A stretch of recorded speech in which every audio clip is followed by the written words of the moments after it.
digital moment of truth. Ada di sini bawahnya. Semua kita berbasis sudah. Nah, itu yang kemarin saya ceritakan, saya mau review.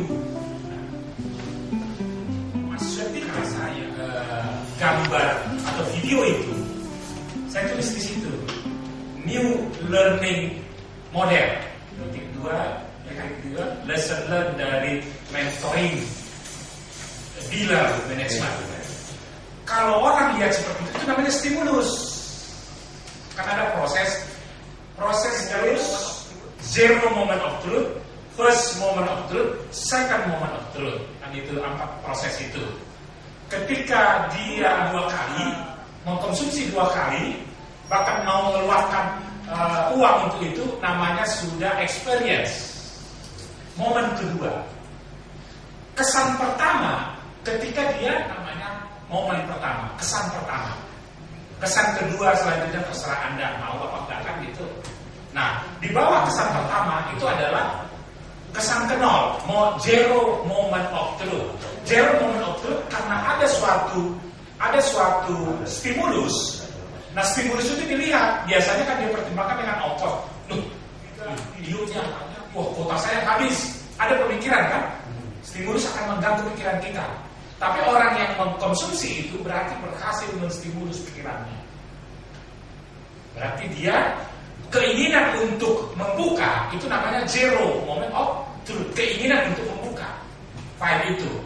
Dia belum korban kan? Belum korban kuotanya kan belum kemakan itu. Nah, tapi begitu dia klik, maka itu namanya first moment of truth. Oke?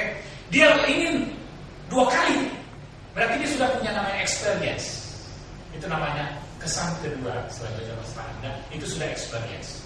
Nah, kita di era digital seperti itu karena produk itu ada 2, tangible, intangible. Yang dimasukkan di katakanlah di padi, ya itu intangible kan. Tapi yang dijual di Gramedia itu tangible, ada bukunya. Tapi kalau e-book tidak ada bukunya kan? Oke. Maka pertama kita harus bikin stimulus, marketing campaign supaya orang tahu. Baru zero moment of truth fase berikutnya. Zero moment of truth ketika ada keinginan orang itu, keinginan, namanya zero, masih zero, ya kan? Dia belum ada pengorbanan. Nah, yang first moment of truth biasanya dikasih gratis untuk dia konsumsi. Bayangkan.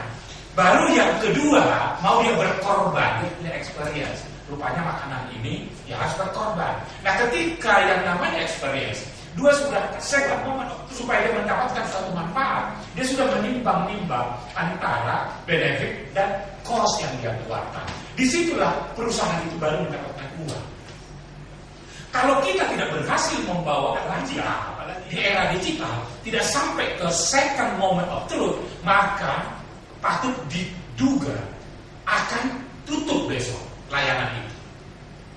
Clear ini maksudnya. Dan ketika pelanggan tidak bisa menyampaikan ke pelanggan pengguna, kita sebut pengguna akhir yang mengkonsumsi layanan itu, tidak mampu dan menstimulus teman-temannya yang lain, maka tidak akan namanya scaling, pembesaran yang sangat luar biasa. Pembesaran sangat luar biasa itu bisa terjadi saling mempengaruhi, mengkonstruktif, memberikan positif. Itulah esensi daripada digital moment of truth. Era digital, mulai dari stimulus, zero moment of truth, first fase ini harus bergulir dengan cepat dan masif. Saya pikir itu review kita yang kemarin itu sebagai slide kita akan